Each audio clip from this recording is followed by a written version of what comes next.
আমার ইন্টারভিউ আছে মা, ভালো করে একটু আমাকে আশীর্বাদ করো দেখি, যাতে এই ইন্টারভিউটা আমি ভালোভাবে পাস করতে পারি। বাবা, আমার আশীর্বাদ তো সবসময় তোমার উপর থাকে বাবা, কিন্তু তুমি বারবার এরকম চাকরিগুলো ছেড়ে দিচ্ছ কেন? বলতো ফুটো। এই শোন, আগের চাকরিটা এইভাবে ছেড়ে দিলি, আমি তোকে কিছু বলিনি, বেশ ভালোই মাইনা ছিল কিন্তু 30,000 টাকা, আর তুই ওটা ছেড়ে দিয়ে এবার কোথায় যাচ্ছিস বলতো চাকরি খোঁজ করতে? দেখো মা, একই কোম্পানিতে পড়ে থাকলে না স্যালারি বাড়ে না, বুঝতে পারলে? আর ওই 30,000 না আমার ঠিকঠাক চলছিল না, আমার আরো স্যালারি দরকার। আর এই সাইক্লোন কোম্পানি যেটা আছে, এই বিড়ি কোম্পানিটা বেশ নাম করাবো, এখানে মিনিমাম 40 থেকে 50,000 টাকা তো আমি এক্সপেক্ট করছি। একটু তুমি আশীর্বাদ থাকলে আমার আশা করছি এই চাকরিটা আমার হয়েই যাবে। দেখ বাবা ফুটো, তোকে পড়াশোনা করে এত বড় করলাম, আর তুই এই বিড়ি সিগারেট কোম্পানি ছাড়া অন্য কোম্পানিতে যাচ্ছিস না। একটা ভালো কোম্পানিতেও তুই যোগাযোগ করতে পারিস। দেখো মা, নেশা এমন একটা জিনিস না যা পৃথিবীতে কোনোদিন বন্ধ হবে না। আর এই বিড়ি বা সিগারেট কোম্পানি বা মদের কোম্পানি পৃথিবীতে কোনোদিন বন্ধ হবে না। আর এইরাই একমাত্র পেটের যোগান দিতে পারে, বুঝতে পারলে?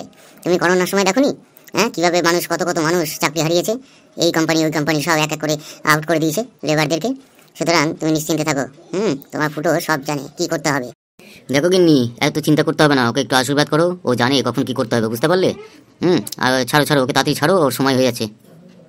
যা বাবা যা, তাড়াতাড়ি যা, গিয়ে ভালো করে ইন্টারভিউটা দিস। আর চাকরিতে তো ওর হবেই, ওই নিয়ে আমার কোনো চিন্তা নেই। যা যা, তাড়াতাড়ি যা বাবা। ঠিক আছে মা, আমি আসছি। দেখতে দেখতে আমার ছেলেটা কত বড় হয়ে গেল না? হ্যাঁ গো, এবার এই চাকরিটা পেয়ে যাক, ভাবছি ওরা একটা বিয়ে দিয়ে দেবো, বুঝতে পারলে? ঠিক আছে, তোমার কাজ সামলাও, আমি আমার এই দিকের কাজগুলো গুছিয়ে নিই। যাও যাও যাও। May I coming sir? হ্যাঁ, চলে এসো। বসো, সামনে চেয়ারটা ফাঁকা আছে, ওখানে বসে পড়ো। Thank you very much sir. তা মহাশয়ের নামটা কি? আমার নাম স্যার ফুটো ঢোল।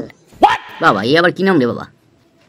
বাইরে স্যার দরজায় আপনার নেম প্লেটে দেখলাম ফাটা কীর্তনিয়া, তা ফাটা কীর্তনিয়া আপনার নাম হলে আমার নাম ফুটো ঢোল কেন হতে পারবে না স্যার? এই ক্যান্ডিডেটটার গা থেকে কোনো বিড়ির গন্ধ আসছে না, ব্যাপারটা কি? একটু জিজ্ঞাসা করে দেখতে হয়। বিড়ি কোম্পানিতে চাকরি করতে এসে এদিকে গায়ে বিড়ির গন্ধ নেই, কি ব্যাপার বলো তো? তোমার গা থেকে কোনো বিড়ি আর সিগারেটের গন্ধ পাচ্ছি না। বিড়ি সিগারেট না খেলে তুমি কোম্পানির উন্নতি কি করে করবে? কে বললো স্যার আমি বিড়ি খাই না? ও, আমার গায়ে আপনি বিড়ির গন্ধ পাচ্ছেন না, সেই জন্য আপনি ভাবছেন আমি বিড়ি খাই না? স্যার, আমার দিনে 7 প্যাকেট করে বিড়ি লাগে স্যার। ও আচ্ছা, তাই নাকি? আচ্ছা ঠিক আছে, তাহলে ইন্টারভিউর দিকে আসি, বুঝতে পারলে? ইন্টারভিউটা চালু করা যাক। তুমি ভালো 5টা বিড়ি কোম্পানির নাম বলো দেখি। এক্ষুনি বলে দিচ্ছি স্যার, যেমন লাইট বিড়ি, গৌতম বিড়ি, চিকুনি বিড়ি, বৌদি বিড়ি, কলেজ বিড়ি, বুড়িমা বিড়ি। আর কত বলবো স্যার? না ঠিক আছে, কিন্তু তুমি তো সিগারেটের নাম তো বলে না। স্যার, আপনি তো সিগারেটের কথা জিজ্ঞাসা করেননি, আপনি তো শুধু বিড়ির কথা বলেন। আর সিগারেটের বিড়ির মতো অনেক পার্থক্য আছে স্যার, তাই জন্য বলি স্যার। আচ্ছা ঠিক আছে, তাহলে 5টা সিগারেট কোম্পানির নাম বলো দেখি, ভালো। সিগারেট কোম্পানিটিকে বলতে গেলে স্যার আমার সেই প্রথম চ্যান্সেলরের কথা মনে পড়ে যায়, তারপর filter Wills, Navy Cut, Flake, Marlboro, আর four square, Benson and Hedges, Parliament, ইনজেন্সিয়া, জুলিয়ান, পালানমাল। স্যার আর বলবো স্যার? বাহ, চমৎকার। আমরা এরকমই ক্যান্ডিডেট চাইছিলাম, বুঝতে পারলে? আচ্ছা ঠিক আছে, এবার বিড়ি আর সিগারেটের মধ্যে 5খানা পার্থক্য বলো দেখি। স্যার, বিড়ি আর সিগারেটের পার্থক্য প্রথমে বলতে গেলে শুনুন তাহলে। আমাদের মতো এরকম যে গরিব আর যেসব পাবলিক আছে না স্যার, এইসব ছেলেরা সবসময় বিড়ি পছন্দ করে। আর আপনাদের মতো এই বড়লোক টাকালা লোকগুলো আছে না, এরা সবসময় সিগারেটই খায় স্যার। বলতে গেলে প্রথম। এবার দ্বিতীয় নম্বর হলো উচ্চ লেভেলের যেসব মাতাল আছে না স্যার, সব সময় ওরা সিগারেটই খায় স্যার। আর নিম্ন লেভেলের যেসব মাতাল আছে তারা হয় বিড়ি খায় স্যার।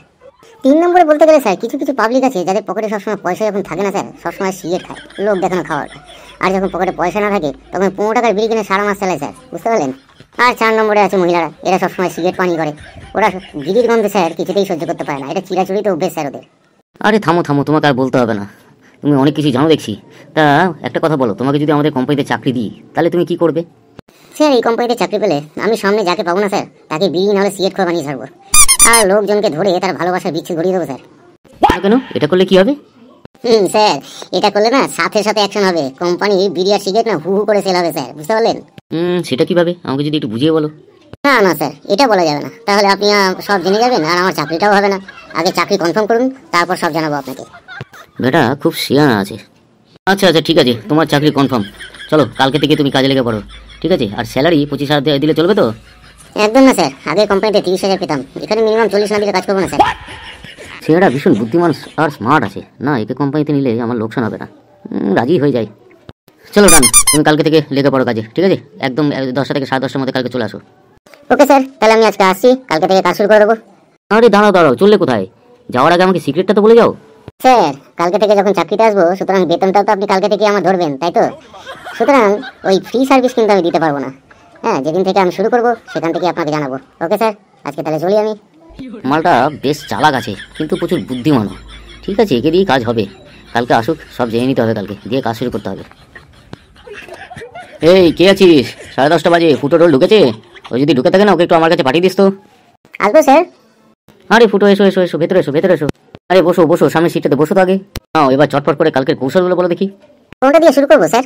আরে বাবা, তুমি কালকে বলছিলে না যে ভালোবাসায় বিচ্ছেদ ঘটিয়ে কোম্পানির লাভ বাড়াবে, সেটা কি করে হয় সেটা আমাকে একটু জানাও দেখি। ও আচ্ছা আচ্ছা স্যার, হ্যাঁ তবে শুনুন, এখনকার যে কপত আর কপতিটা আছে না, যারা পার্কে বসে প্রেম করে স্যার, আর কোনোভাবে যদি তাদের মধ্যে একটু বিচ্ছেদ ঘটানো যায় ওই প্রেমের সম্পর্কে, তাহলে তো জানেন এইটা করলে ছেলেদের কি অবস্থা হয়। ভালোবাসায় আঘাত পাবে আর সঙ্গে সঙ্গে নেশার দিকে এগোবে, বুঝতে পারলেন? আর তখন আমাদের এই কোম্পানির ইনকাম এমনি বেড়ে যাবে। নেশা মানে তো বুঝতেই পারছেন, বিড়ি সিগারেট আর মদ। আর তখন যে দাম চাইবেন সেই দামই ওরা কিনতে চাইবে, বুঝতে পারলেন স্যার? ফুটো, তোমার মাথায় বুদ্ধি আছে, কিন্তু এতে আর কটা প্যাকেট বিক্রি হয় বলো তো? 10-15 প্যাকেট বেশি তো আর বিক্রি করতে পারবে না তুমি।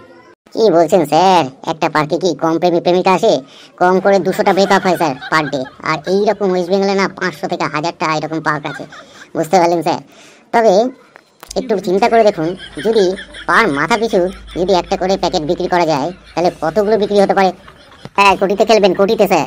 বাহ ফুটো, দারুণ দারুণ। কিন্তু আর একটা জিনিস চিন্তার ব্যাপার হয়ে গেল, 500টা পার্কে যদি 500টা কর্মী লাগাতে হয়, তাহলে তো আমাদের কোম্পানি উঠে যাবে ফুটো।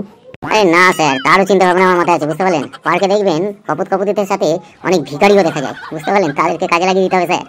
হ্যাঁ, তাদেরকে দিয়ে সিগারেট বেচতে হবে। তাতে কি করে আমাদের ইনকাম বাড়বে? স্যার একটু চিন্তা করুন, পার্কে যে ভিখারিগুলো থাকে সারাদিনে স্যার তারা কত টাকা ইনকাম করবে? 50-60 টাকা এরকম। আর তাদের সাথে যদি কথা বলা যায় যে এইরকম 20টা প্যাকেট যদি বিক্রি করতে পারো, তাহলে 100 টাকা দেওয়া হবে। আর এই 20 প্যাকেট বিক্রি করতে পারলে ওদেরকে 100 টাকা দিন না স্যার, আমাদের 1100 টাকা থাকবে স্যার, বুঝতে পারছেন? তাহলে 20 প্যাকেটে 1100 টাকার আমাদের ইনকাম। আর এইরকম পার ডে যদি হয়, আর 1000 টাকা করে যদি আপনার এরকম ব্রেকআপ হয়, তাহলে আপনার মাসে কত হতে পারে আর বছরে কত হতে পারে, আপনি নিজেই একটু আন্দাজ করে দেখুন স্যার। কোটিতে খেলবেন স্যার। এতদিন এরকম ছেলে একটা পাইনি, হ্যাঁ? এত বুদ্ধি, এত ট্যালেন্ট। আরে আগে পেলে তো আমি এতদিন কোটিপতি হয়ে যেতাম। বাহ বাহ বাহ বাহ, সাবাস ফুটো সাবাস। যাও যাও যাও, তুমি কাজে লেগে পড়ে যাও। এখান থেকে কি বুঝলে বন্ধুরা? হ্যাঁ, পুরো মুরগি 1 বছর চালিয়ে এখানে, তারপর একটা মুরগি খুঁজতে হবে, বুঝতে পারলে? যাও, ভিডিওটি যদি তোমাদের ভালো লাগে একটু লাইক করে দিও, আর একটু সাবস্ক্রাইব করো, আর পারলে একটু শেয়ার করে দিও। ওকে, টাটা, তাহলে আজকে চলি।